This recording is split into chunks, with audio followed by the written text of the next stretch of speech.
గొప్ప దేవా! నీకు వేలాది వందనాలు, స్తుతులు, స్తోత్రాలు చెల్లిస్తున్నాం ప్రభా! మరి యొక్క దినాన్ని మా జీవితంలో అనుగ్రహించావు. నీవిచ్చిన ఆరోగ్యమును బట్టి, ఆయుష్‌ని బట్టి మాకు వేలాది వందనాలు, స్తుతులు, స్తోత్రాలు ప్రభా! నాయనా ఈ ఉదయకాల సమయంలో ఈ విధముగా నీ బిడ్డలమైనటువంటి మేము కొంతమంది చేరి నిన్ను స్తుతించి, నిన్ను గణపరిచే భాగ్యం అనుగ్రహించావు. నీకు వందనాలు. దీన్ని ఏర్పాటు చేసిన బిడ్డలకి ఇచ్చినటువంటి మంచి మనసును బట్టి నాయనా వారిని ఆశీర్వదించమని వేడుకొంచున్నాం. వచ్చిన ప్రతి బిడ్డని దీవించండి. నీ చిత్తమైతే ఇంకా అనేక మంది వచ్చి నాయనా నిన్ను స్తుతించే భాగ్యం అనుగ్రహించండి. ఇంతవరకు ప్రార్థన చేసి, విజ్ఞాపన ప్రార్థన చేసి అనేక మంది కొరకు ప్రార్థించిన బిడ్డలు ఉన్నారు ప్రభా! వారి ప్రార్థనలన్నీ నీ సన్నిధికి చేర్చుకున్నందుకు నీకు వందనాలు, స్తుతులు, స్తోత్రాలు. పాటల ద్వారా, నీ వాక్యము చదువు ద్వారా నిన్ను ఘనపరిచారు ప్రభా! నీకు వందనాలు. మరి ఈ సమయంలో ప్రత్యేకముగా నీ యొక్క వాక్యాన్ని వినడానికి మేము సిద్ధపడుతున్నాము. నువ్వు సహాయం చేయండి. వాక్యం చెప్పనైనటువంటి నాయనా నీ సేవకుని నీవు మహింపరచండి. అభిషేకించండి. ఆత్మీయ జ్ఞానాన్ని అనుగ్రహించండి. ఏ వాక్యాన్ని మాకు అందించాలో నువ్వు సమస్తము ఎరిగిన దేవుడు ప్రభా! వాక్యముతో నింపి ఆ బిడ్డ ద్వారా వాక్యాన్ని మాకు వినిపింపచేయమని వేడుకుంటున్నాం. వినుచున్న మేము ప్రభా! జ్ఞానం కలిగి, బుద్ధి కలిగి అయినా నీ వాక్యాన్ని జాగ్రత్తగా వినగలిగేటువంటి ప్రేమను కూడా మాకు అనుగ్రహించండి. విన్న వాక్యం వ్యర్థంగా పోకుండా ప్రభా! దాని ప్రకారం ఈ లోకంలో జీవిస్తూ, నీ మార్గాన్ని అనేక మందికి చూపించగల బిడ్డలుగా ఉండేటట్లుగా సహాయం చేయండి. నాయనా అనేక మంది బిడ్డలు నశించిపోతున్నారు ప్రభా! నీ నామాన్ని ఎరిగి కూడా దానిని విశ్వసించలేక నశించిపోతున్నారు. కాబట్టి నాయనా అటువంటి వారి మనోనేత్రాలు తెరవడానికి సహాయం చేయమని వేడుకుంటున్నాం. మరొక్కసారి నాయనా నీ వాక్యాన్ని అందించడానికి నువ్వు ఏర్పాటు చేసుకున్న బిడ్డని అభిషేకించండి. నీ సిలువ చాటును మరుగుపరిచి మాతో మాట్లాడడానికి సిద్ధపరచమని ఈ ప్రార్థనని సన్నిధానంలో చేర్చుకొనమని త్వరలో రానైన ప్రభు అయిన యేసు నామమున పెట్టి వేడుకొంచున్నాను తండ్రి. ఆమేన్.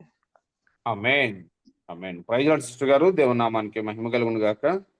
Praise the Lord. కూడి వచ్చిన పరిశుద్ధులందరికీ దేవుని నామంలో వందనాలండి. ఈ సమయంలో మనకు వాక్యాన్ని అందించడానికి దైవానుచిత్తముగా ఏర్పరచబడిన సహోదరి కెతూరా రాణి సిస్టర్ గారు మనకు వాక్యాన్ని అందించడానికి సిద్ధంగా ఉన్నారండి. సిస్టర్ గారు అందరికీ సుపరిచితులే. కొత్త వారి కోసం, సభా మర్యాద కోసం చిరు పరిచయం. సిస్టర్ గారిని పరిచయం చేయడం గౌరవంగా భావిస్తా ఉన్నాను. సహోదరి కెతూరా రాణి గారి స్వస్థలం అనంతపురం. వారి ప్రియమైన భర్త శ్యాంబాబు గారు అనంతపురంలోని జేఎన్టీయులో ఎలక్ట్రికల్ ఇంజనీరింగ్గా సేవలు అందిస్తా ఉన్నారు. సిస్టర్ కెతూరా రాణి గారు అనంతపురంలో అనేక మహిళా సెల్ గ్రూపులను స్థాపించి వారిని శిష్యులుగాను, నాయకులుగాను తయారు చేస్తున్నారు. అంతేకాకుండా అనంతపురం మరియు చుట్టుపక్కల మహిళను దేవుని రాజ్య పరిచర్య కొరకు సన్నిద్ధం చేయుటకు గాను సెమినార్లు కూడా నిర్వహిస్తున్నారు. సిస్టర్ కెతూరా రాణి గారు మరియు శ్యాంబాబు గారులకు ఇద్దరు పిల్లలు. వారిద్దరి పిల్లలు హైదరాబాద్లో సాఫ్ట్వేర్ రంగంలో సేవలు అందిస్తా ఉన్నారు. సిస్టర్ గారిని, సిస్టర్ గారి కుటుంబాన్ని దేవుడు దీవించిన విధానాన్ని బట్టి దేవునికి వందనాలండి. వెల్కమ్ టు సిస్టర్ గారు. ప్లీజ్ అండి.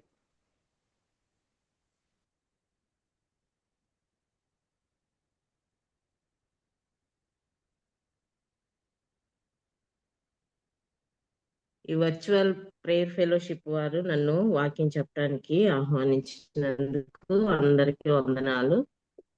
దేవుని యొక్క కృప మనందరికీ తోడయ్యుండును గాక. మరి ఈరోజు మన వాక్య భాగంగా కొలస్సీలకు రాసిన పత్రికలో కొన్ని మాటలు మనం ధ్యానించుకుందాము. మనకన్నీ తెలిసినవే, కానీ కొన్ని జ్ఞాపకం చేసుకుంటే బాగుంటది కదా అన్నట్లు కొలస్సీలకు రాసిన పత్రిక మొదటి అధ్యాయంలో కొలస్సీలో ఉన్న పరిశుద్ధులకు అనగా క్రీస్తునందు విశ్వాసులైన సహోదరులకు దేవుని చిత్తము వలన క్రీస్తు యేసు అపోస్తలుడైన పౌలును సహోదరుడైన తిమోతియును శుభమని చెప్పి వ్రాయునది. మన తండ్రి అయిన దేవుని నుండి కృపయు సమాధానమును మీకు కలుగునుగాక. ఇక్కడ ఈ కొలస్సీ పత్రిక మరి పౌలు గారు ఆ యొక్క కొలస్సీకి మరి ఒక పత్రిక రాశాడు. అంటే ఆయన స్థాపించిన సంఘం అది కాదు, కానీ ఎపఫ్రా ద్వారా ఈ కొలస్సీ సంఘము స్థాపించబడిందనమాట. కొలస్సీలో సంఘము స్థాపించబడింది. ఈ కొలస్సీలో మరి ఎపఫ్రా కొలస్సీకి సంబంధించిన వ్యక్తి అనమాట. ఆయన మరి పౌలు ద్వారా, అంటే ఆయన మరి పౌలు గారు ఎంతగానో మరి ఆయనతో కూడా ఉండి ఈ ఎపఫ్రా ఆయనతో, అంటే పౌలు గారితో తిరిగి ఆయన చెప్పే ఆ యొక్క బోధలు వాటన్నిటిని కూడా ఆయన ఏం చేశాడంటే బాగా విన్నాడు. వినటం మాత్రమే కాదు గాని ఆయన నేను కూడా ఆ విధంగా చెయ్యాలి. అంటే ఆత్మల కొరకైన ప్రయాస ఎంతగా పౌలు గారు మరి ఆయన కలిగి ఉన్నాడో, ఒక్కొక్కళ్ళని బలపరచటం గాని, మరి ఆయన యొక్క పరిచర్యలో ప్రతీదీ కూడా ఆయన బాగా గమనించాడంట. అందుకని ఆ కొలస్సీలో సంఘాన్ని మరి పెట్టాలని ఆయన ఆలోచించాడు. మరి ఒక సంఘం పెట్టటం అంటే మరి ఊరికే అట్లా పెట్టేయటం కాదు గానీ, ఆ యొక్క పరిస్థితులకు అనుగుణంగా సాక్ష్యాన్ని కాపాడుకుంటూ మరి అక్కడ సంఘాన్ని స్థాపించాడనమాట. ఆయన గురించి కొలస్సీ పత్రికలో, ఎపఫ్రా గురించి కొలస్సీ పత్రికలో చాలా గొప్పగా చెప్పబడింది. ఎట్లా అంటే ఇక్కడ 1 అధ్యాయం 7వ వచనంలో, ఎపఫ్రా అను మా ప్రియుడైన తోడి దాసుని వలన మీరు ఈ సంగతులు నేర్చుకొంటిరి. అతడు మా విషయంలో నమ్మకమైన క్రీస్తు పరిచారకుడు. ఆయనకున్న ఒక గొప్ప సాక్ష్యము చూడండి. ఏమంటున్నాడంటే, ఆయన ఎటువంటి వాడంట? దేవుని యొక్క దాసుడంట, మరి ప్రియుడంట. అంతేకాదు నమ్మకమైన క్రీస్తు పరిచారకుడంట. అంతేకాదు గాని 4 అధ్యాయంలో, కొలస్సీ పత్రికలోనే 4 అధ్యాయంలో ఇక్కడ మరి 12వ వచనంలో 4:12లో ఏమంటున్నాడంటే, మీలో ఒకడును క్రీస్తు యేసు దాసుడైన ఎపఫ్రా మీకు వందనములు చెప్పుచున్నాడు. మీరు సంపూర్ణులను, ప్రతి విషయములో దేవుని చిత్తమును గూర్చిన సంపూర్ణాత్మ నిశ్చయత గలవారినై ఉండవలెనని ఇతడు ఎల్లప్పుడూను మీ కొరకు తన ప్రార్థనలో పోరాడుచున్నాడు. అంతేకాదు ఈయన ప్రార్థనలో పోరాడేవాడంట. ఇక్కడ ఏమంటారు? నమ్మకమైన క్రీస్తు పరిచారకుడిగా ఉన్నాడు. ఇక్కడేం చెప్తున్నాడంటే ప్రార్థనలో పోరాడేవాడిగా ఉంటున్నాడు. అంతేకాదు ఈయన కింద బహు ప్రయాసపడేవాడంట. ఈయన ఒక్క సంఘమే కాదండి. దగ్గర దగ్గర 3 స్థలాల్లో, అంటే ఈ కొలస్సీ, తర్వాత ఇక్కడే ఉంది లవొదికయ, హియరాపోలి, ఈ 3 ప్రదేశాల్లో కూడా ఆయన సంఘాలను స్థాపించాడంట. అంటే ఆయనలో ఎంత ఉజ్జీవం ఉంది. ఆయనలో దేవుని పని చేయాలని ఎంతగా మరి అనుకున్నాడు. అందుకనే నమ్మకంగా దేవుని సన్నిధిలో ఉండగలిగాడు. మనం చాలా వరకు ఇప్పుడున్న పరిస్థితుల్లో వింటూ ఉంటాం. దేవుని మాటలు వింటూ ఉంటాం. కానీ ఏం చేస్తామంటే మనకి సరిపోయేంత వరకు తీసుకుంటాం అంతవరకే. కానీ దానిని మనము పంచిపెట్టే పరిస్థితి ఉండదనమాట. అంటే ఎట్లా అంటే మనలోనే దాచేసుకుంటాం. విన్నాను, నేను బలపడ్డాను, అంతవరకు చాలు. ఈ పరిస్థితిలో ఉంటాం అన్నమాట. కానీ ఇది దేవుడు మెచ్చుకోడు. ఎందుకంటే ఆయన ఒక ఆజ్ఞ మనకిచ్చాడు.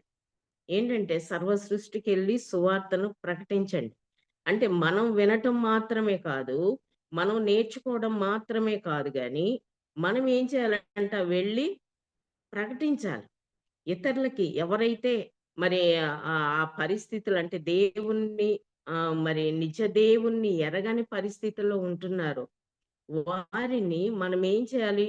ఈ ఎపఫ్రాలాగా మరి అందరినీ దేవుని వైపుకి తీసుకురాగలిగిన స్థితిని మనం కలిగి ఉండాలి. దాని కొరకే దేవుడు మనల్ని ఏర్పాటు చేసుకున్నాడు. మరి ఈ కొలస్సీలో ఉన్న ఈ సంఘస్థులు మరి అంత మంచిగా ఉన్నారా? మరి వాళ్ళు పూర్వపు, అంటే దేవునిని నమ్మక ముందు వారి పరిస్థితి ఏంటి మరి అంటే ఇక్కడ పత్రికలోనే ఇక్కడ వాళ్ళు ఎట్లా ఉన్నారు అనేది ఇక్కడ మొదటి అధ్యాయంలోనే చెప్పబడింది చూడండి. వాళ్ళు ఏ పరిస్థితిలో ఉన్నారు? 27వ వచనంలో వారు దేవుని వాక్యమును అనగా యుగముల్లోను తరముల్లోను సారీ అన్యజనుల్లో ఈ మర్మము యొక్క మహిమైశ్వర్యం ఎట్టిదో కదా! వాళ్ళు ఎట్లా ఉన్నారంటే అన్యజనులుగా ఉన్నారంట. ఇంకోటి మరి 21వ వచనంలో ఏమంటాడంటే దూరస్తులుగా ఉన్నారంట. వారు దూరస్తులుగా ఉన్నారు. అన్యజనులుగా ఉన్నారు. 3వ అధ్యాయంలోకొచ్చేసరికి 4వ వచనంలో ఉగ్రతాపాత్రులుగా అంటే 5వ వచనంలో 6వ వచనంలో అనుకుంటా. ఉగ్రతాపాత్రులుగా ఉన్నారంట. అంటే వాళ్ళు దేవునిని ఎరగని స్థితిలో వారు మరి అన్యులుగా ఉన్నారు. అంతేకాదు దేవునికి దూరస్తులుగా ఉన్నారు. అంతేకాదు ఉగ్రతకు పాత్రులుగా ఉన్నారు. దేవునిని నమ్మనప్పుడు ఆ యొక్క ఉగ్రత అనేది మన మీద ఉంటది కదా! మనం ఎఫెసీ పత్రికలో చూచినప్పుడు పౌలు గారు ఎఫెసీ పత్రికలో కూడా మరి స్పష్టంగా మన పరిస్థితి ఏంటనేది మనకి చెప్తా వచ్చాడనమాట. మరి 2వ అధ్యాయము ఎఫెసీయులకు రాసిన పత్రిక 2వ అధ్యాయము 11వ వచనంలో ఏమనుందంటే, కాబట్టి మునుపు శరీర విషయంలో అన్యజనులయ్యుండి అనంటాడు. తర్వాత 12 వచ్చేటప్పటికి మరి ఇశ్రాయేలీయులతో సహపౌరులు కాక పరదేశులు, వాగ్దాన నిబంధన లేని పరజనులు, నిరీక్షణ లేనివారు, లోకమందు దేవుడు లేనివారయ్యుండి క్రీస్తుకు దూరస్తులయ్యుండి. చూడండి ఇవన్నీ కూడా దేవునిని నమ్మక ముందు అన్యులుగా ఉన్నప్పుడు మనం కలిగి ఉన్న లక్షణాలన్నమాట. అవి దేవునికి ఎప్పుడు ఇష్టం లేదు. అందుకనే మనల్ని ఆ ఉగ్రత నుంచి తప్పించటానికి, ఆ పరిస్థితుల నుంచి, ఆ యొక్క చెడ్డ మరి లక్షణాల నుంచి దేవుని వైపు తిప్పడానికి దేవుడు ఏం చేశాడంట, ఇక్కడ 2వ అధ్యాయము ఎఫెసీయులకు రాసిన పత్రిక 2వ అధ్యాయము 13వ వచనంలో ఏమంటున్నాడంటే, అయినను మునుపు దూరస్తులైన మీరు ఇప్పుడు క్రీస్తు యేసునందు క్రీస్తు రక్తము వలన సమీపస్తులై ఉన్నారు. అంటే క్రీస్తు రక్తముతో మనల్ని ఏం చేశాడంటే ఆయన కొనుక్కున్నాడు, ఆయన విమోచించాడు. పాపపు బురదలో ఉన్న మనల్ని కడిగి శుద్ధీకరించి ఆయన సన్నిధికి పిలుచుకున్నాడు ఆయన.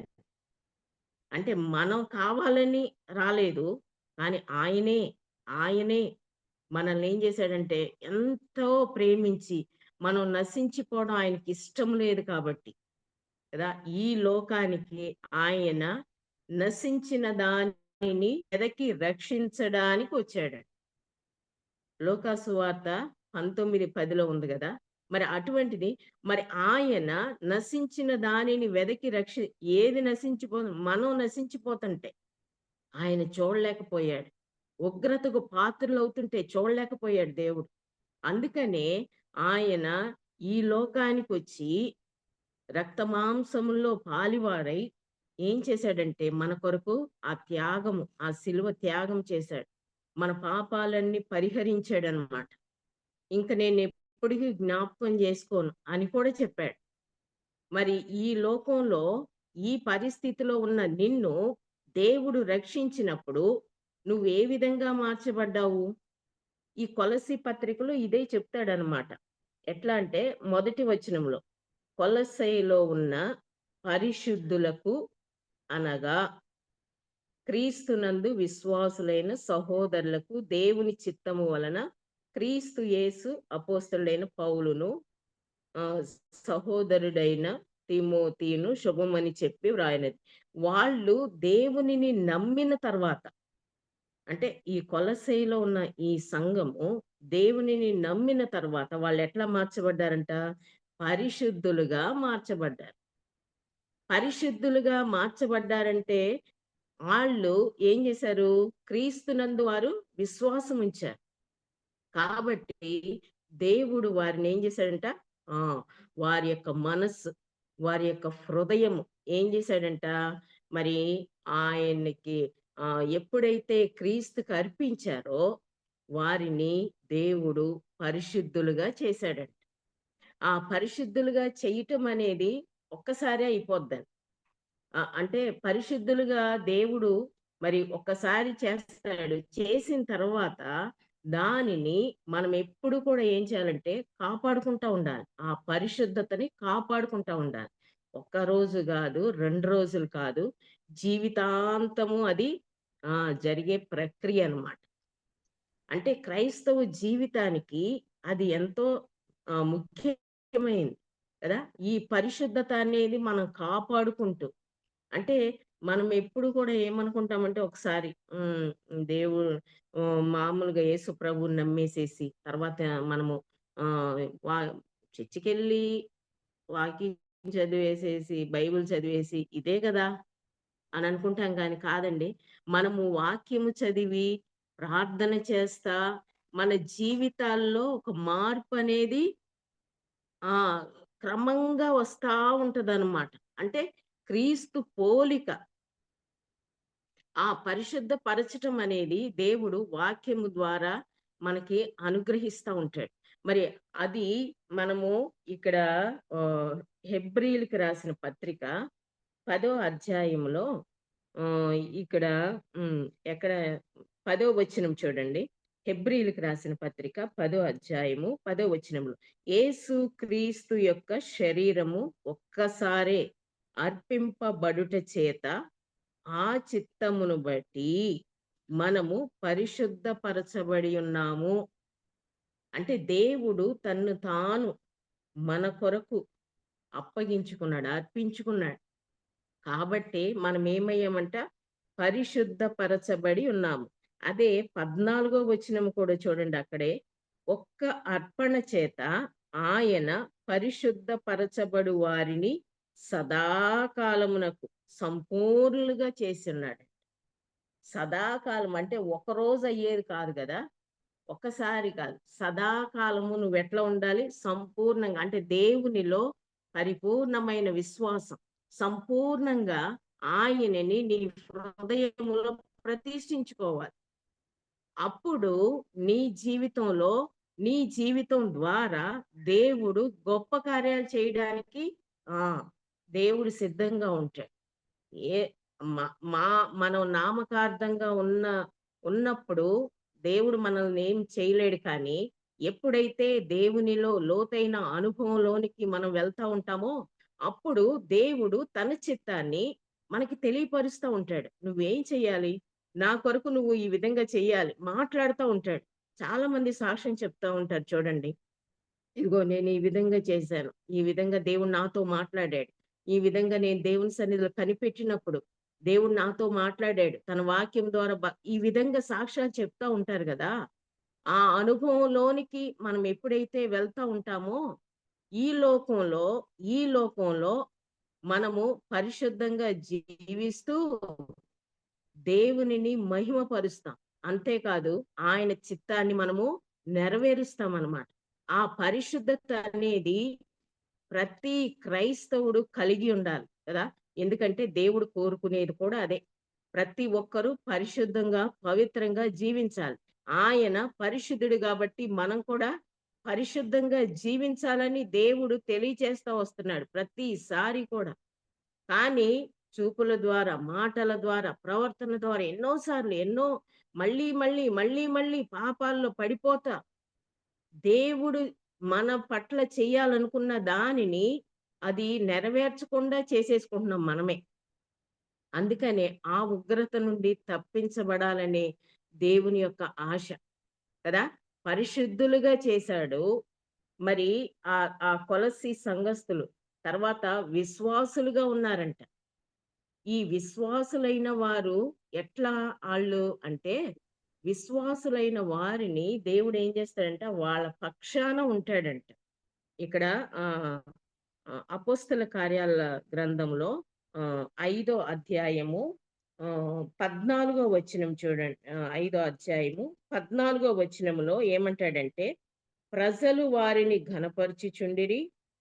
పురుషులను, స్త్రీలను అనేకులు మరి మరి ఎక్కువగా విశ్వాసులై ప్రభు పక్షమున చేర్చబడిరి కదా! దేవుని పక్షాన అంటే ఆయన వైపు కష్టమైన, ఇబ్బందైన, మరి లాభమైన, నష్టమైన ఏ పరిస్థితైనా దేవుని పక్షాన నువ్వు నిలబడితే, నిన్ను దేవుడు ఒక మంచి విశ్వాసిగా చేస్తాడనమాట. అందుకనే ఆ విశ్వాస జీవితంలో మనం ఉండాలి. అంతేకాదు కీర్తనల గ్రంథంలో ఒక మాట 31 కీర్తన 23 వచనం. 31 కీర్తన 23 వచనంలో ఏమంటాడంటే, యెహోవా భక్తులారా మీరందరూ ఆయనను ప్రేమించుడి. యెహోవా విశ్వాసులను కాపాడును. విశ్వాసులను దేవుడు ఎప్పుడూ కాపాడతాడంట. ఆనాడు అపోస్తలులు ఇప్పుడు ఇక్కడ అపోస్తల కార్యాలు 5వ అధ్యాయంలో మరి మనం చదువుకున్న అది మరి అంటే 14వ వచనంలో చదువుకున్న ఆనాడు అపోస్తలులు ఎన్నో సూచక్రియలు, గొప్ప కార్యాలు వారి పక్షాన జరుగుతా ఉంటున్నప్పుడు ప్రజలందరూ నమ్ముతున్నారు. అనేక మంది చేర్చబడుతున్నారంట. ప్రతి దినము ఒక ఒక నెలకి, సంవత్సరానికి గాదండి. ప్రతి దినము చేర్చబడ్డారంట.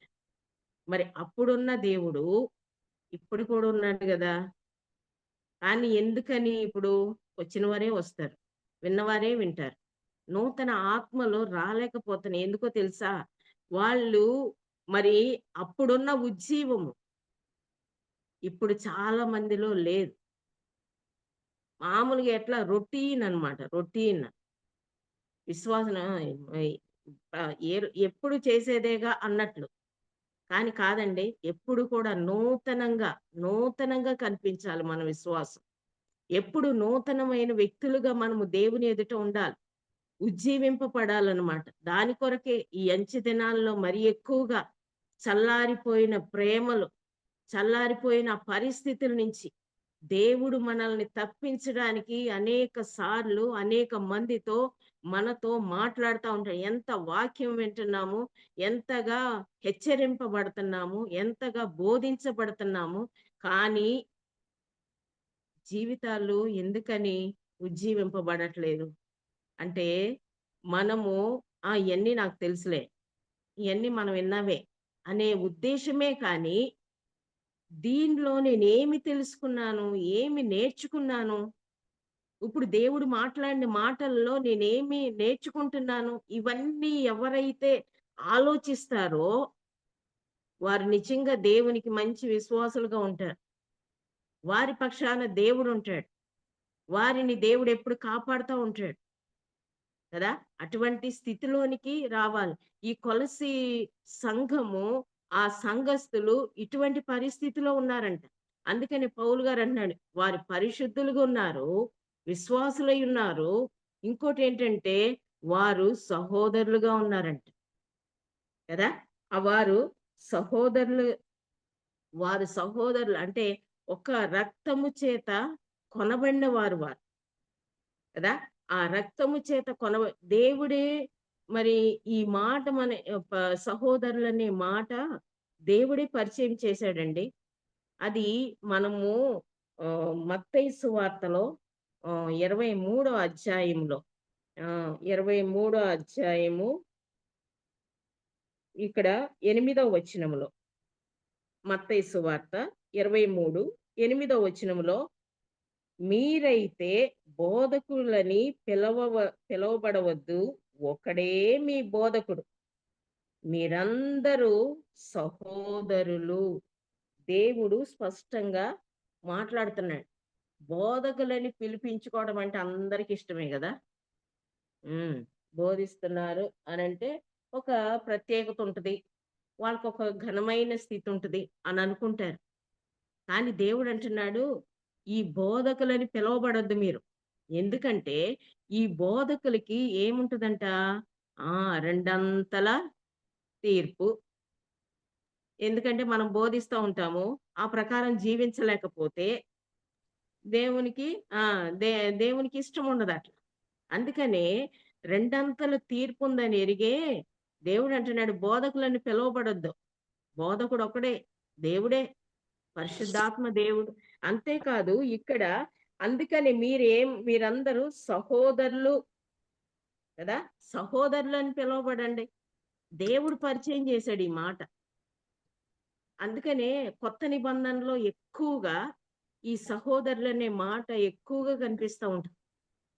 మరి అటువంటిది అంతేకాదండి, ఈ సహోదరులనే మాట మరి దేవదూతల నోటి నుంచి కూడా పలకబడిందంట. అది ప్రకటన గ్రంథంలో మనం చూస్తాము. ప్రకటన గ్రంథము 22వ అధ్యాయము 8వ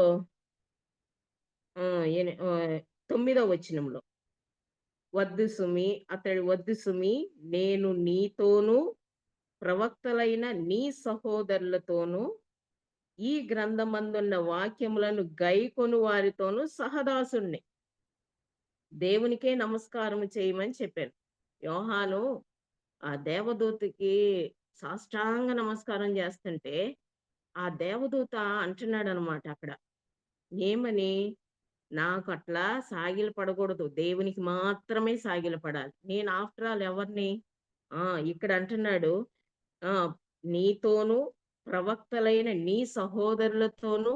అంటే దేవదూతలు కూడా సహోదరులుగా వాళ్ళని వాళ్ళు తగ్గించుకోవటం అన్నమాట కదా, అంత తగ్గింపు.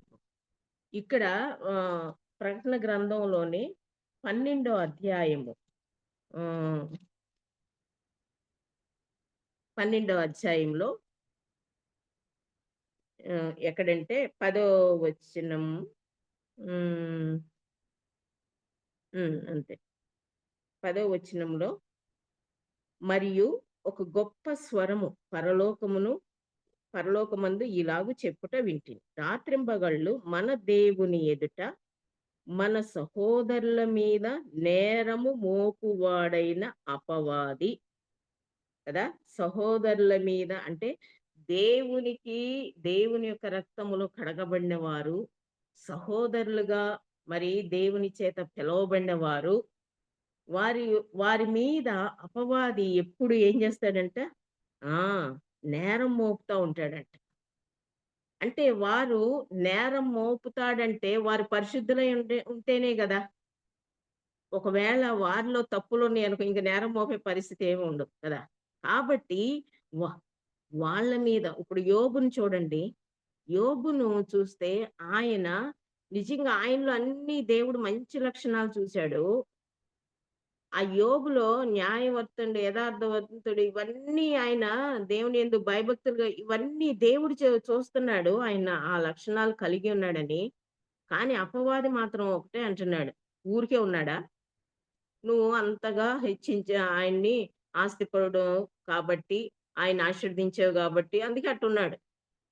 ఈ విధంగా నేరం మోపే పరిస్థితులు మనం ఏదైతే అసలు ఆయన నేరం మోపనే అవసరంలో మనమే పడిపోయే పరిస్థితి కదా. కానీ ఇక్కడ మరి సహోదరుల మీద నేరం మోపబోతున్నాడు. అంటే మోపుతున్నాడు ఇప్పటికీ కూడా అపవాది. అంటే మన పరిశుద్ధతని మనం ఎంతగా కాపాడుకోవాలి, ఎంతగా పవిత్రంగా మనం ఉండాలి. దేవుడు చెప్తున్నాడు, ఆ పవిత్రంగా మన పరిశుద్ధతని కాపాడుకుంటూ మన విశ్వాస జీవితాన్ని ముందుకి కొనసాగిస్తున్నప్పుడు దేవుడు మనకి తోడుగా ఉంటాడు. ఏ పరిస్థితులైనా సరే ఆయన ఏం చేస్తాడంటే మనల్ని ఎప్పుడు తన కాపుదల కింద ఉంచుకుంటాడు. మనతో పని చేపించుకుంటాడు దేవుడు. ఇది ముఖ్యం అన్నమాట. అంటే నువ్వు విశ్వాసిగా మంచిగా ఉంటావు, మంచిగా ఇంట్లో బాగా ఐశ్వర్యం ఉంటది, అది ఉంటది, ఇది ఉంటది, మేలు ఉంటది, ఇది కాదు గాని దేవుని యొక్క పని ఆయన ద్వారా ఎంత హింస వచ్చినప్పటికీ కూడా ఆ పరిస్థితుల్లో కూడా దేవుడు మనకి తోడుగా ఉంటాడు కదా. అందుకనే ఇక్కడ మరి అపవాది ఏం చేస్తున్నాడంట? ప్రతి సహోదరుని మీద నేరము మోపాలని. ఆ సహోదరులు ఎవరండి? క్రీస్తు రక్తము చేత వారు కొనబడిన వారు, యేసు క్రీస్తు బిడ్డలుగా వారు ఈ లోకంలో వారి ప్రయాణాన్ని కొనసాగించే వారిని అపవాది ఎప్పటికప్పుడు అడ్డుపడతావు. మరి అడ్డుపడతా ఆ పరిస్థితులు వస్తున్నప్పుడు మనం ఏం చేయాలి? గొప్ప మరి ఉజ్జీవముతో ముందుకు కొనసాగాలి. యేసు వైపు చూచుచు మన పరుగు పందెములో ఓపికతో నేను దేవునికి నమ్మకమైన వాణ్ణి అని చెప్పుకోగలిగిన స్థితిలో మనం ఉండాలి కదా! అందుకని దేవుడు ఎప్పుడు కూడా మనల్ని సహోదరులుగా పిలుచుకోవడానికి ఏ మాత్రం కూడా మరి వెనతీయట్లేదు గాని, ఇక్కడ ఎవరో సహోదరులుగా పిలువబడతారనేది మత్తయి సువార్త 12 అధ్యాయము 49 వచనము 49, 52 కలిసుంటాయి. తన శిష్యుల వైపు చేయి చాపి, ఇదిగో నా తల్లియు, నా సహోదరులను, పరలోకమందున్న నా తండ్రి చిత్తము చొప్పున చేయువాడే నా సహోదరుడును, నా సహోదరియు, నా తల్లియు నన్ను. యేసుప్రభు అక్కడ బోధిస్తున్నాడు. అక్కడ బోధిస్తా ఉన్నప్పుడు ఒక గృహంలో అక్కడ నీ తల్లి, నీ సహోదరులు వచ్చారయ్యా అని చెప్తుంటే యేసుప్రభు ఆ మాట అంటున్నాడు. ఎవరు నా సహోదరులు? గర్భమున పుట్టినవాడే సహోదరుడా? అట్లా కాదు. దేవుని యొక్క ఆలోచన ఏంటి? దేవుని యొక్క చిత్తం ఏంటి? ఇక్కడ చూడండి, పరలోకమందున్న నా తండ్రి చిత్తము చొప్పున చేయువాడే నా సహోదరుడు. నువ్వు సహోదరుడు అని అనిపించుకోవాలంటే దేవుని చిత్త ప్రకారము మనము పని చెయ్యాలి. ఆయన చిత్తాన్ని ఈ లోకంలో జరిగించాలి. అప్పుడే దేవుడు నిన్ను సహోదరుడిగా యాక్సెప్ట్ చేస్తాడు కదా! మరి ఇక్కడ హెబ్రీ పత్రికలో కూడా 2వ అధ్యాయంలో ఈ మాటలు ఆయన 11, 12 2 కలిసున్నాయి. హెబ్రీ పత్రిక 2వ అధ్యాయము 11వ వచనం, 12వ వచనం 2 కలిసున్నాయండి. దానిలో పరిశుద్ధపరచు వారికిని, పరిశుద్ధ పరచబడు వారికిని అందరికీ ఒకటే మూలం. ఈ హేతువు చేతను వారిని సహోదరులని పిలుచుటకు ఆయన సిగ్గుపడలేదంట కదా!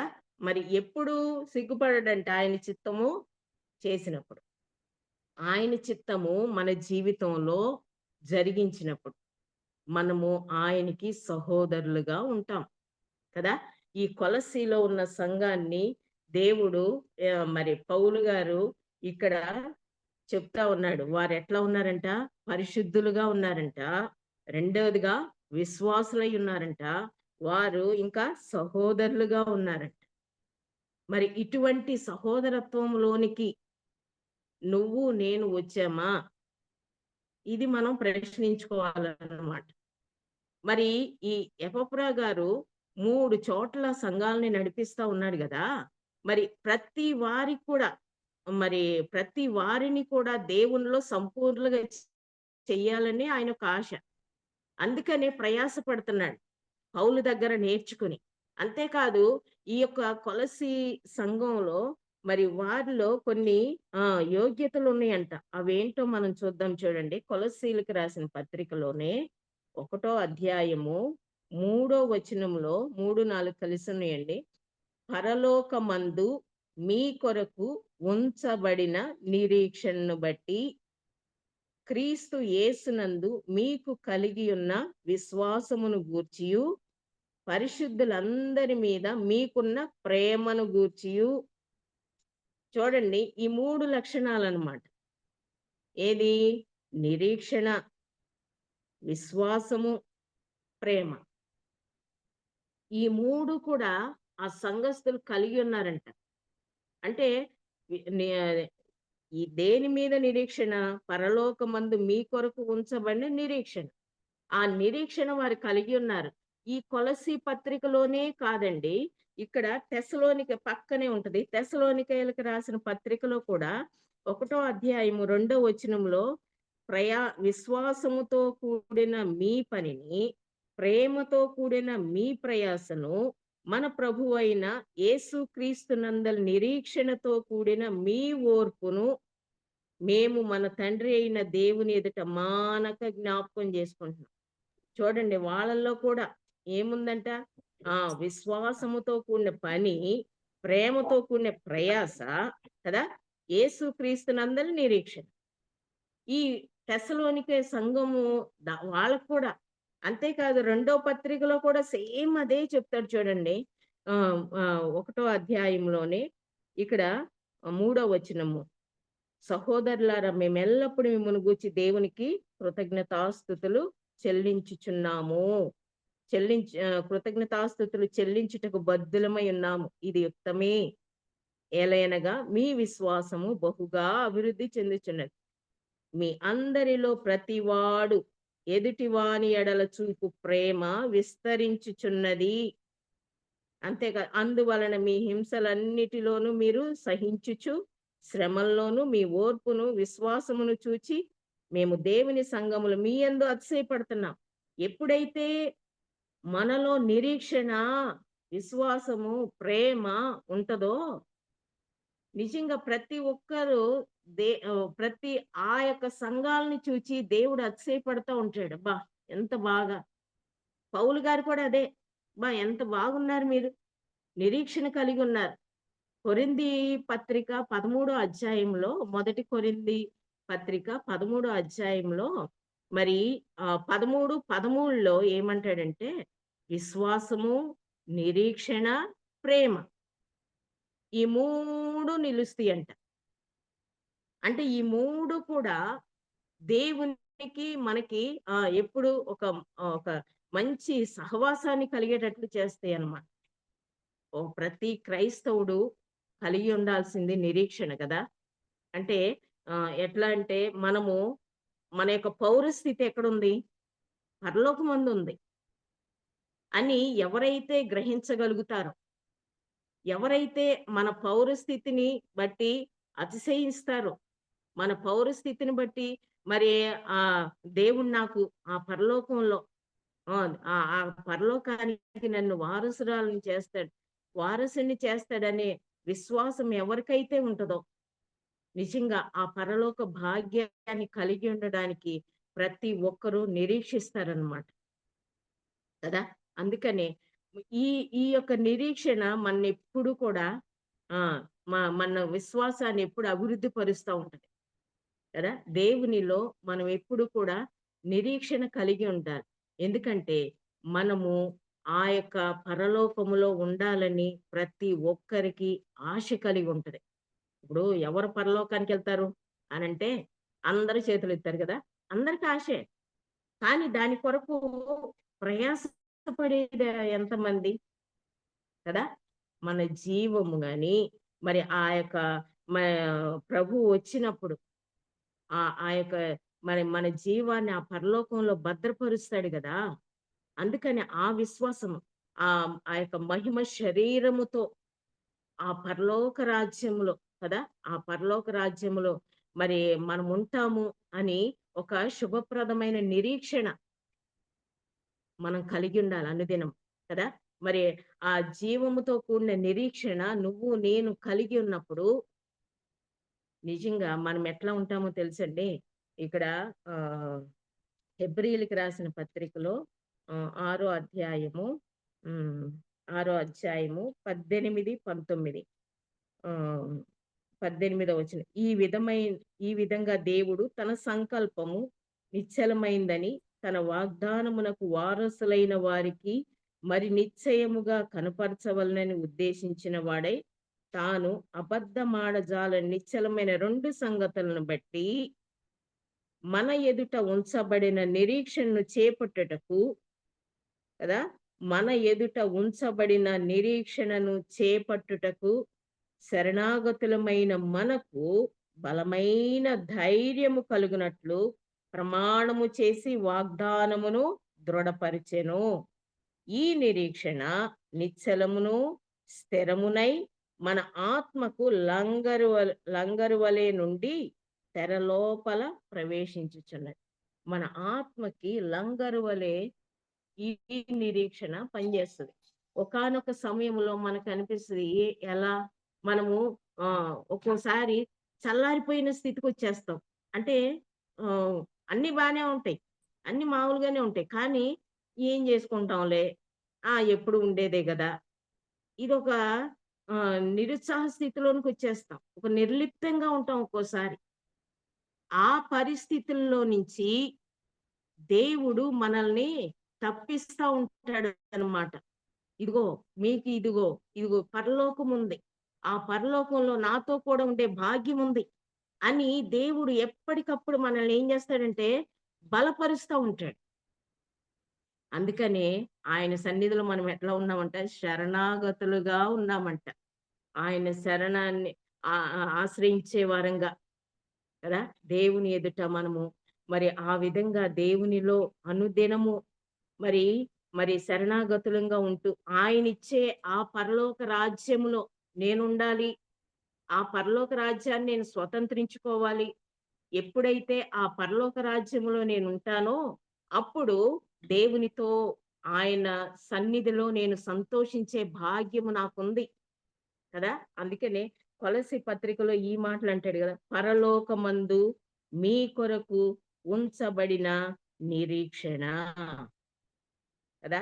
ఆ నిరీక్షణను బట్టే మనము ఈ లోకంలో బ్రతకగలుగుతున్నాం.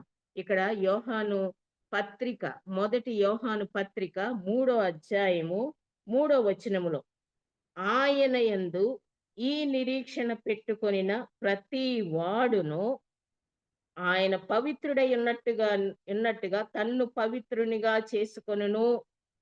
ఆ నిరీక్షణ మనం కలిగి ఉండి ఏది ఆ పరలోకంలో నేనుంటాను అనే నిరీక్షణ మనం ఎప్పుడైతే కలిగి ఉంటామో అప్పుడు ప్రతి వాడు ఆయన పవిత్రుడై ఉన్నట్లు అంటే దేవుడు పవిత్రుడు, పరిశుద్ధుడు.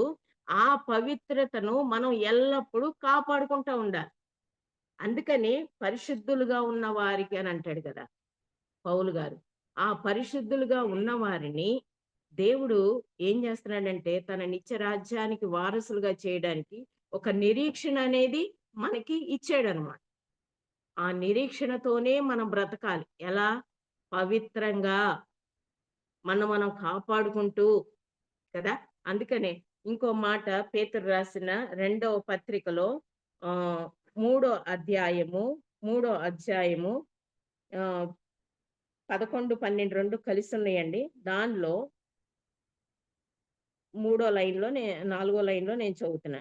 దేవుని దినపు రాకడ కొరకు కనిపెట్టుచు, దానిని ఆశతో అపేక్షించుచు, మీరు పరిశుద్ధమైన ప్రవర్తనతోనూ, భక్తితోనూ ఎంతో జాగ్రత్త గలవారై ఉండవలెను. ఇక్కడ చూడండి, దేవుని రాకడ కొరకు మనం ఏం చేయాలంట?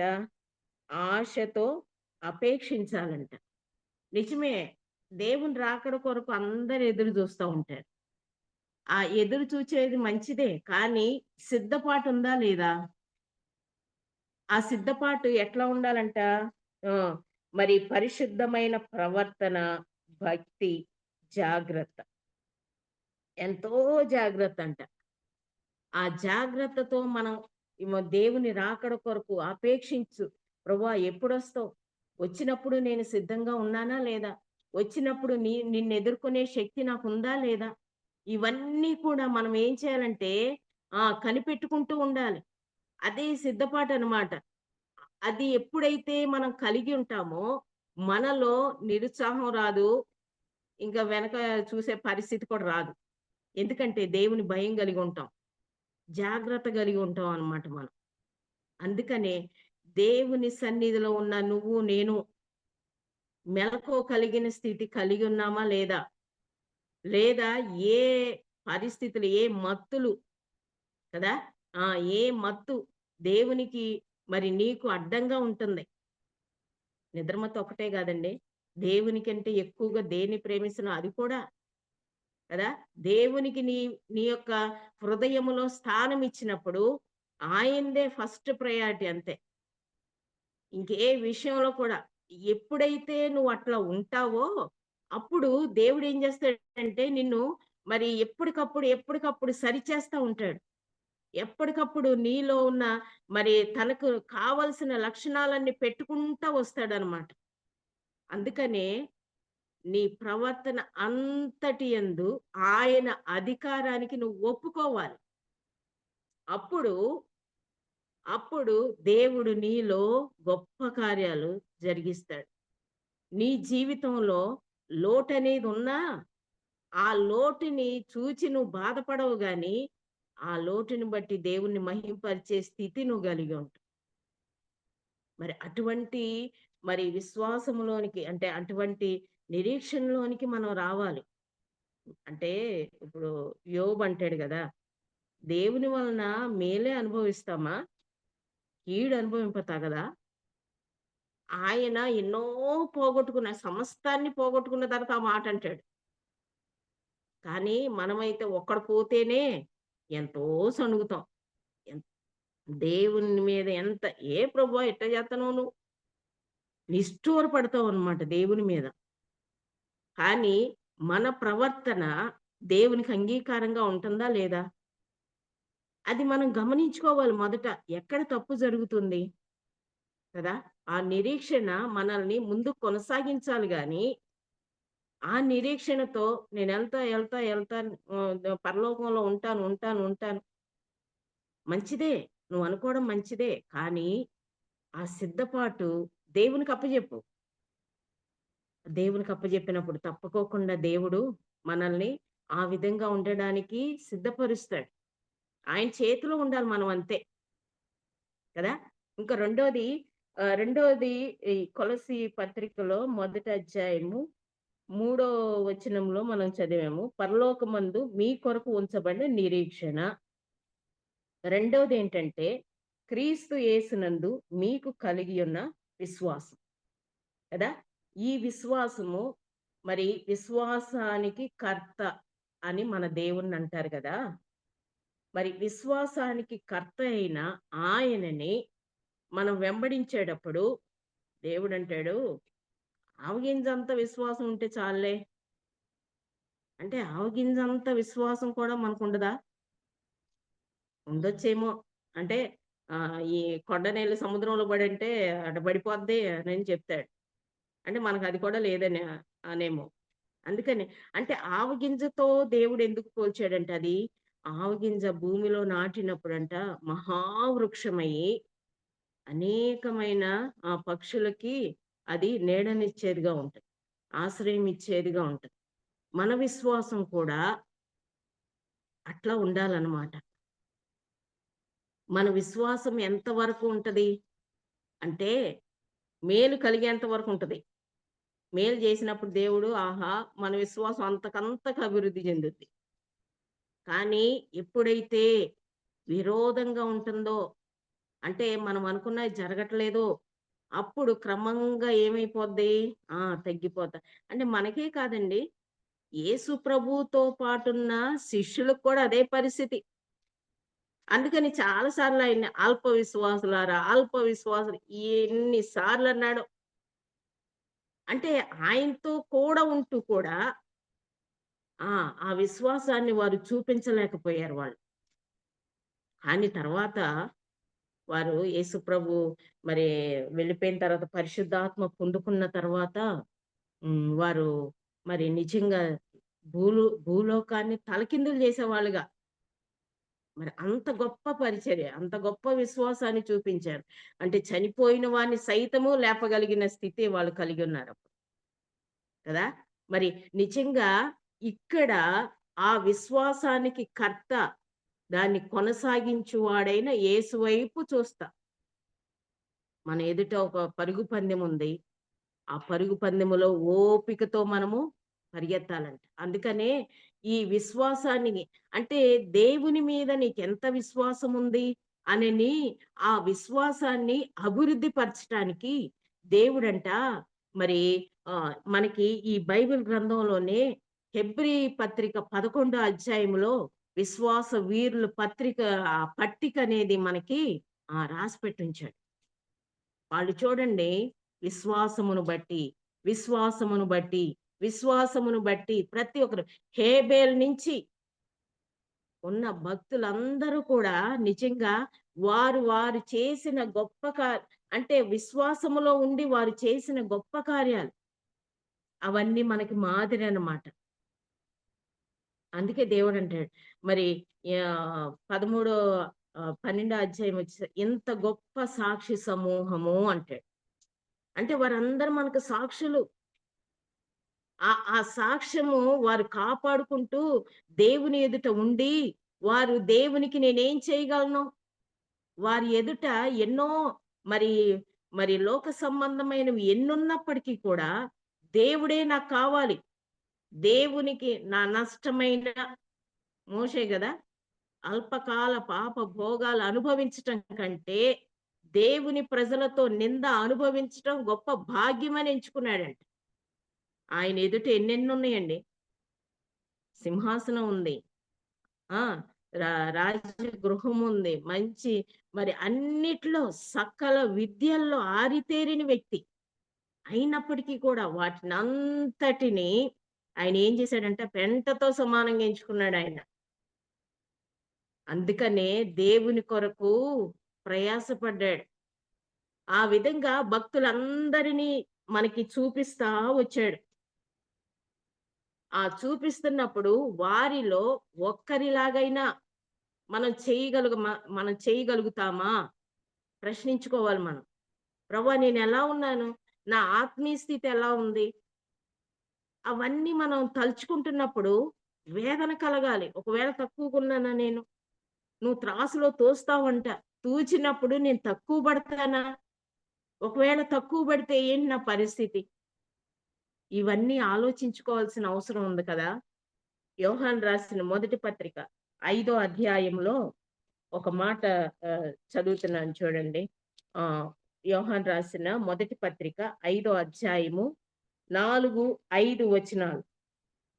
దేవుని మూలముగా పుట్టిన వారందరును లోకమును జయించుదురు.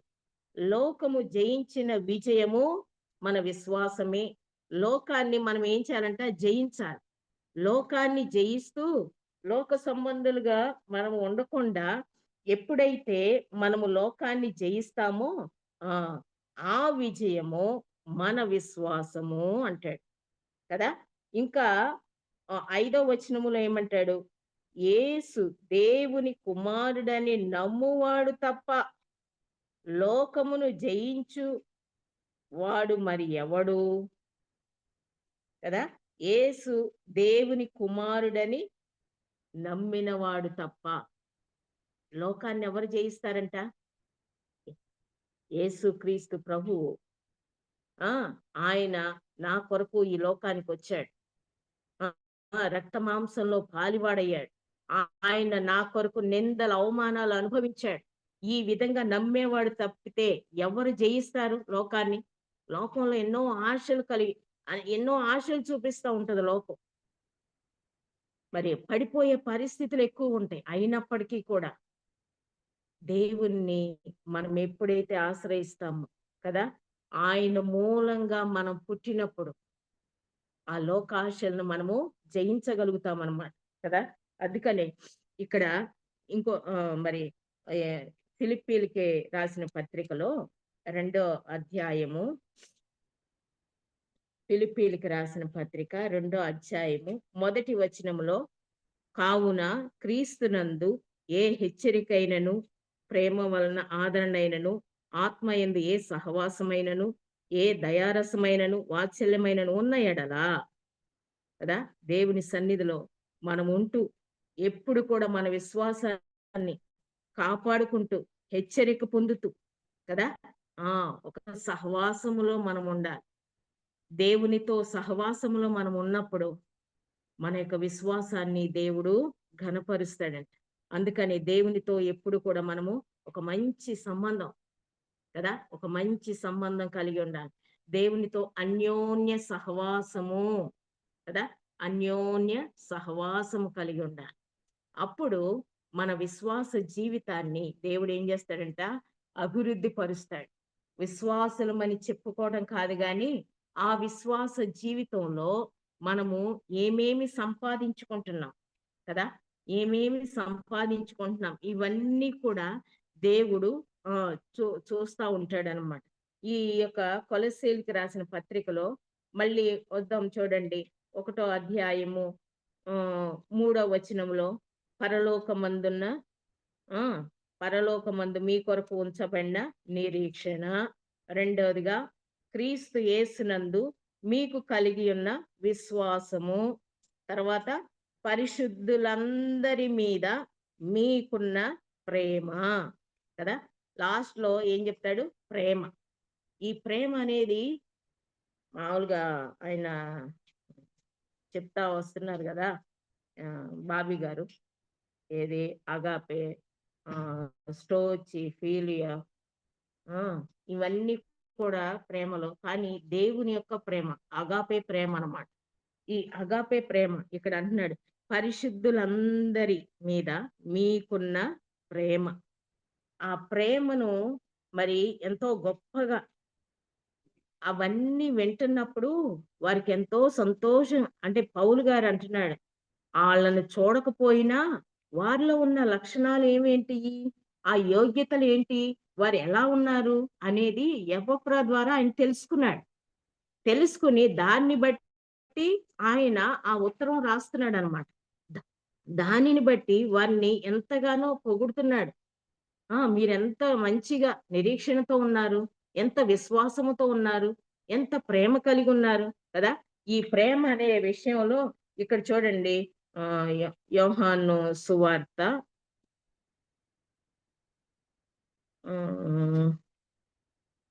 13వ అధ్యాయం. యోహాను సువార్త 13వ అధ్యాయము 34వ వచనం. యోహాను సువార్త 13వ అధ్యాయము 34వ వచనం. మీరు ఒకరినొకరు ప్రేమింపవలెనని మీకు క్రొత్త ఆజ్ఞ ఇచ్చుచున్నాను. నేను మిమ్మును ప్రేమించినట్టే మీరును ఒకరినొకడు ప్రేమింపవలెను. మీరు ఒకని ఎడల ఒకడు ప్రేమ గలవారైన ఎడల దీనిని బట్టి నా శిష్యులని అందరూ తెలుసుకుందాం. మనము ఎప్పుడైతే ప్రేమ చూపిస్తా ఉంటామో అప్పుడు మనల్ని ఏం చేస్తాడంట, దేవుని యొక్క ప్రేమ ఏంటో, దేవుని యొక్క ప్రేమ ఎలా ఉంటుందో అనేది, దేవుడు మనకి ఇచ్చిన ఆజ్ఞను బట్టి మనం ప్రేమిస్తా ఉన్నప్పుడు ఆ ప్రేమ ఇతరులు చూచి మన దేవునిని ఘనపరిచే స్థితిలో, మహిమపరిచే స్థితిలో ఉంటారంట. అందుకనే మనము ఒకరినొకరు ప్రేమించుకుంటూ కదా. ఎవరిని ప్రేమిస్తాం? మన ప్రేమించిన వారిని ప్రేమిస్తాం కదా. అంతేకాదు మనకి ఎవరన్నా పెడితే మళ్ళీ పెడతాం. అంతేగాని మనము అస్సలు దేవునికి దూరస్తులైన వారిని, వారి బలహీనతల్లో, వారి ఇబ్బందుల్లో మరి మనం ప్రయాసపడతా, తోడుగా ఉంటా, దేవుని యొక్క ప్రేమను చూపించినప్పుడు అప్పుడు మీరు ఒకని ఎడల ఒకడు ప్రేమ గలవారిని ఎడల దీనిని బట్టి ఏమవుతామంట, ఆయన శిష్యులుగా కూడా అవుతామంట. నా శిష్యులు అని అందరూ తెలుసుకుంటారు కదా. చాలా మంది దేవుని యొక్క ప్రేమ చూపించటానికి ఇష్టపడతారు, కానీ ఆ ప్రేమ విషయంలో కదా కొంత స్వార్థం కూడా ఉంటదన్నమాట. ఏది మనకు పనికొస్తేనే, మనకి వాళ్ళు ఉపయోగపడితేనే అని అంటా ఉంటాం అన్నమాట. కానీ దేవుడు ఆ విషయంలో ఎప్పుడు కూడా ఒప్పుకోడు. ఏ పరిస్థితుల్లో అయినా దేవుని ప్రేమ ఎట్లా ఉంటది, అది మరి ఎట్లా ఉంటదంటే దాన్ని స్వార్థముతో ఉండదు, అది పక్షపాతం చూపదు. మరి అటువంటి ప్రేమను చూపించే వారంగా ఉండాలి. అదే యోహాను పత్రిక 3వ అధ్యాయంలో 16వ వచనం నుండి మనం చూస్తే, ఆయన మన నిమిత్తము తన ప్రాణం పెట్టెను గనుక దీని వలన ప్రేమ ఎట్టిదని తెలుసుకుంటున్నాం. మనము కూడా సహోదరుల నిమిత్తము మన ప్రాణములను పెట్టబద్దులమై ఉన్నాము కదా. మరి దేవుడు మన కొరకు ప్రాణం పెట్టాడు. ఎవరైతే ఇంకా దేవునికి దూరంగా ఉంటున్నారో వారి విషయంలో మనం ఏం చేయాలంట, ఆ ప్రేమను చూపించే వారంగా ఉండాలి. అంటే వారి కొరకు అవసరమైతే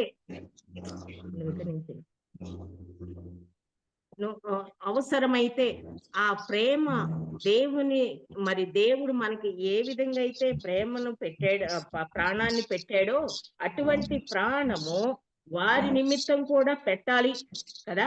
ఇక్కడ 17వ వచనంలో ఈ ఈ లోకపు జీవనోపాధి గలవాడై ఉండి తన సహోదరునికి లేమి కలుగుట చూచియు అతని ఎడల ఎంత మాత్రమును కనికరము చూపని వాని యందు దేవుని ప్రేమ ఎలాగు నిలుచును. ఇవన్నీ మనకు తెలిసినయే కదా. ఇవన్నీ మనము అనుకుంటా ఉంటాం. కానీ ఈ ప్రేమ ఎట్లా ఉంటదంటే, ఈ ప్రేమ అతికి ఉంటది ఏ పరిస్థితుల్లో అయినా కదా. ఇందాక మనం చదువుకున్న దాన్ని బట్టి అది ప్రేమ అతికి ఉంటది. రెండవదిగా ఆ ప్రేమ ఎటువంటిదంటే ఆదరించే ప్రేమ. ఇంకోటి ఏంటంటే మన ఆ ప్రేమ అనేది తప్పిదాల్ని కప్పేదిగా ఉంటది. మనము ఎన్ని తప్పులు చేసినా ఆ తప్పిదాలన్నిటినీ కూడా క్షమించేదిగా ఉంటది. అంటే మనము ఇదంతా కొరింథీయులకు రాసిన మొదటి పత్రిక 13వ అధ్యాయంలో ఆ ప్రేమకున్న లక్షణాలన్నీ దానిలో రాస్తాడు కదా. వాటన్నిటిని మనం చదువుతున్నప్పుడు ఆ లక్షణాలు కలిగి ఉండి ప్రేమించడానికి మనం సిద్ధంగా ఉండాలన్నమాట కదా. కదా. ఇంకోటి కొలస్సీలకు రాసిన పత్రిక 2వ అధ్యాయం 2వ వచనములో ఒక మాట 2వ అధ్యాయము 2వ వచనములో ఏమని ఉంటదంటే, నేను మీ కొరకును లవొదికయ వారి కొరకును శరీర రీతిగా నా ముఖము చూడని వారందరి కొరకును ఎంతగా పోరాడుచున్నానో మీరు తెలుసుకొనగోరుచున్నాను. వారు ప్రేమ యందు అతుకబడి కదా సంపూర్ణ గ్రహింపు యొక్క సకలైశ్వర్యం కలిగిన వారై దేవుని మర్మమై ఉన్న క్రీస్తును స్పష్టముగా తెలుసుకున్న వారై తమ హృదయములో ఆదరణ పొందవలనని వారందరి కొరకు పోరాడుచున్నారు. దేవుని సన్నిధిలో మనము అతుకబడి ఉండాలి అంటే ప్రేమతో. తర్వాత ఆయన ఆ ప్రేమలో ఆదరించబడాలి. ఆ ప్రేమతో ఆదరించాలి. తర్వాత మరి తప్పిదాలున్నా అంటే ఒకవేళ మనకు విరోధంగా ఉన్న ఆ తప్పిదాలను క్షమించే విధంగా మనలో ఉన్న ప్రేమ ఉండాలి. అంతేకాదు మరి ఆ ప్రేమ ఎట్లా ఉండాలంటే మరి మన శరీరమునకు క్షేమాభివృద్ధి చెందించేదిగా ఉండాలి. ఎఫెసీయులకు రాసిన పత్రికలో 4వ అధ్యాయము 16వ వచనములో 4వ అధ్యాయము 16వ వచనములో ఈ మాటలు ఉంటాయి అన్నమాట.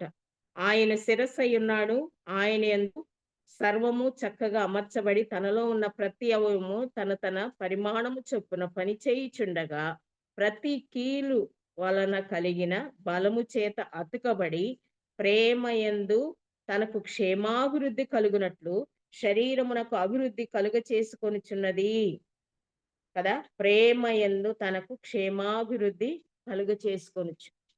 క్షేమాభివృద్ధి ఉంటదంట ప్రేమ కలిగి ఉన్నప్పుడు.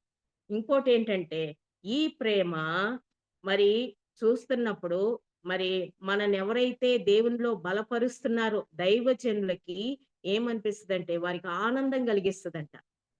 అదే ఆనందము ఈ పౌలు గారికి కూడా కలిగింది కొలస్సీ పత్రిక మరి ఆ సంఘస్థుల గురించి. ఆ సంఘస్థుల గురించి ఆయన ఎంతగా సంతోషపడుతున్నాడు. ఎంత ప్రేమ కలిగి ఉన్నారు మీరు, ఎంత విశ్వాసం కలిగి ఉన్నారు, ఎంత నిరీక్షణ కలిగి ఉన్నారు. దైవజనులకు కూడా ఆనందం కలిగించే విధంగా ఆ ప్రేమ ఉంటది కదా. అంతే మరి ఇంత మంచిగా ఉన్న వీళ్ళ కొరకు మరి పౌలు గారు ఎందుకు రాశాడంటే ఒకానొక సమయంలో అక్కడ మరి అబద్ధ బోధలనే వచ్చేసినాయి అంట. అక్కడ కొంతమంది ఏం చేస్తున్నారంటే వారి యొక్క విశ్వాసాన్ని చెడగొట్టడానికి కొంతమంది బయలుదేరి వచ్చారంట. అందుకని వారి విషయంలో జాగ్రత్తగా ఉండండి కదా. ఇక్కడ 2వ అధ్యాయం కొలస్సీలకు రాసిన పత్రిక 2వ అధ్యాయం 4వ వచనంలో ఎవడైనను చక్కని మాటల చేత మిమ్మును మోసపరచకుండునట్లు ఈ సంగతిని చక్కని మాటల చేత ఏం చేస్తారంట, మోసం చేస్తారంట. ఇంకా ఇక్కడ 9వ వచనంలో కూడా ఏలయనగా దేవత్వము యొక్క సర్వ పరిపూర్ణత శరీరముగా క్రీస్తునందు నివసించుచున్నది. అంతేకాదు ఇక్కడ 11వ వచనంలో మీరును క్రీస్తు సున్నతి యందు శరీరేచ్ఛల యందు కూడా స్వభావమును విసర్జించి ఆయన యందు చేతులతో చేయబడిన సున్నతి పొందితిరి కదా. 8వ వచనములో ఆయనను ఆయనను అనుసరింపక మనుషుల పారంపర్యాచారమును అనగా ఈ లోక సంబంధమైన మూల పాఠములను అనుసరించి మోసకరమైన నిరర్ధక తత్వ జ్ఞానము చేత మిమ్మును చెరపట్టుకొని పోవు వాడెవడైనా ఉండునేమో అని జాగ్రత్తగా. ఇక్కడ ఎఫఫ్రా గారు పౌలు గారికి ఆయన దగ్గర నేర్చుకున్నాడు కదా అన్ని. మరి ఈ యొక్క అబద్ధ బోధలు వచ్చినప్పుడు, వారి చెడగొట్టే వాళ్ళు వచ్చినప్పుడు వారికి ఎలా సమాధానం చెప్పాలో ఆయనకు అర్థం కాదు. అందుకని పౌలు గారి దగ్గరికి వెళ్ళి అన్ని వివరించి చెప్పినప్పుడు పౌలు గారు ఆ పరిస్థితుల నుంచి వారిని తప్పించటానికి ఆయన ఏం చేశాడంటే, దేవుని యొక్క దైవత్వం ఎంత గొప్పదో అన్నీ కూడా మొదటి అధ్యాయంలో ఆయన ఆది సంభూతుడు అనే మాట ఎంత గొప్పగా చెప్పాడో చూడండి. అన్ని ఆయన వలన కలిగినవి, ఆయనే సమస్తానికి ఆధారం అన్నట్లు చెప్పి వాళ్ళని బలపరిచాడనమాట. మరి నిజంగా దేవుని సన్నిధిలో మరి వారు ఆ కొలసి సంఘము మరి అంతగా అభివృద్ధి చెందినప్పుడు పౌలు గారు ఎంతో సంతోషపడ్డాడు. గాని ఇప్పుడు కూడా మన విషయంలో మనం చాలా వరకు మనం ఏం చేస్తూ ఉంటామంటే, మరి మన యొక్క విశ్వాసాన్ని కలిపి చెరిపే బోధలు ఎన్నో వస్తున్నప్పుడు వాటి నుంచి మనం తప్పించబడాలి. ఈ అంచె దినాల్లో మరి ఎక్కువగా కదా, అంచె దినాల్లో అంటే ఎట్లా ఉంటదంటే, అపవాదంటే వెలుగుదూత వేషంలో వచ్చేసి చెడగొడతా ఉంటాడు. కాబట్టి ఆ వెలుగు దూతగా వస్తున్నప్పుడు మనం గ్రహించగలుగుతున్నామా? వివేకమైన మనస్సు మనకుంటుందా? దాని నుంచి ఎలా తప్పించబడాలి? అవన్నీ తెలుసుకోవాలంటే వాక్య జ్ఞానము మనకుండాలి. ఆ వాక్య జ్ఞానము మనకెప్పుడైతే ఉంటదో, ఆ జ్ఞానము చేత ఆ అబద్ధ బోధలు గాని, విరోధమైన పరిస్థితులు గాని మనం జయించగలుగుతాం.